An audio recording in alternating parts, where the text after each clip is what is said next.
Hi everybody, it's me again. As I told you in my previous video, I got a worksheet here that's got the XYZ company, the income statements, the balance sheet, assets, liabilities, and so forth, as well as the cash flow. They call it the source and application of funds, but it's really the same thing. Now what we're going to do here is we're going to look at the ratios that they talk about in Chapter 3, which I encourage you to look at Chapter 3 and understand where these ratios come from. And the first one we've got down here is return on equity, ROE. And if you look at that, that takes that net income of $184 and it's divided by $1,150 of total equity. So that's a 16% return on equity. Then we got a retention rate. Now the retention rate takes the $184 and you have to subtract cash dividends from it because that's going out. So what's left over is 73% of the 184 stays in the company. Then you multiply the ROE times that retention rate and you come up with this reinvestment rate.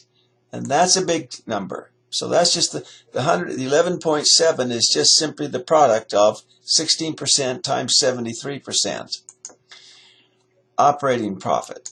Operating profit. Now, this one's a little challenging. For example, to come up with the operating profit, it takes that sales to the customer. It doesn't include the 12th interest income and the royalty. And it doesn't include the other expenses of 18. So it just takes the 2,252 sales to customers and subtracts the 1,100 and the 755 and 69 dollars to come up with the operating profit. And that operating profit gets compared with that 2,000 sales to customers of 2,226, and that's where you get that 13.5%. Pre-tax profit is kind of an easy one. Pre-tax profit before taxes is shown there as $310, and you divide that by 2,000, the total revenues of 2,252 to come up with 13.8%.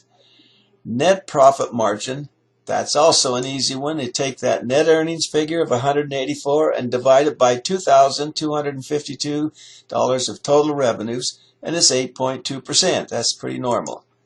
A new wrinkle here is this equity turnover, which I have not seen before, but you basically take the equity of 1,150 and divide that into the total revenues of 2,252, and it comes up with the 1.92. It's almost a total of 2, what the equity turnover is. From that, we're going to multiply that net profit margin of 8.2% times that 1.96, and we're going to come up with the return on equity, which is shown in this NPM, which is net profit margin, times the EQT, which is the equity turnover, equals the ROE. And you can see that here. You multiply those 8.2% times the 1.96, and you get 16%. And if you think about it, that's exactly how we'll come up with ROE. Current ratio, you all know that.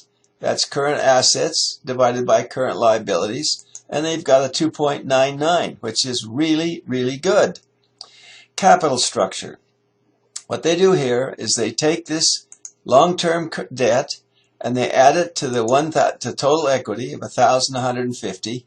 And of that total, the total of those two figures, the long-term debt represents 7% of the combination of those two numbers, and stockholders' equity is 93% of that combination. Earnings per share. You all know what that is. There's earnings. The number of shares is 40. Earnings is 184. So earnings per share is $4.60. The PEG ratio. PEG ratio is a little different and interesting, and I'm going to read here that many Wall Street analysts apply a very useful rule of thumb. They compare the company's price-earnings multiple to its long-term growth rate. This calculation is called the price-earnings growth, or simply PEG.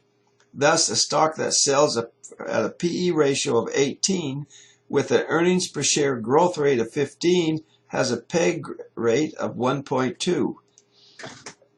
This, which is not too far above the desirable 1.0 figure. Now, it also points out a PEG of more than 2 is considered high. It means the stock price is too high in comparison with its future growth. And the future growth has a big importance to the value of the stock. So PEG ratio is something we're going to be talking about. Tangible book value is you take the total equity and you're going to subtract that other current assets from it to come up with a tangible book value. You know, the book value is normally of equity is $1,150, but to make it tangible, we just deduct those other current assets because that's considered probably to be not financial, but intangibles, stocks of some, or assets of some kind. Cash flow. Cash flow is net income, net earnings, plus depreciation to come up with $253. Now, enterprise value talks about total market value of stock plus debt minus cash and equivalents. Well, I don't know what the market value of stock, it didn't give it to us, so I really couldn't calculate it, but you're going to take the number of shares and multiply that by the stock price, which will come up with the total value of stock, market value of stock, plus the total debt, which in this case is 85, minus cash of 38 and marketable securities of 200. So that's how that would be calculated. Play with these numbers, study them, read the texture, and we'll talk more about it. Thank you very much.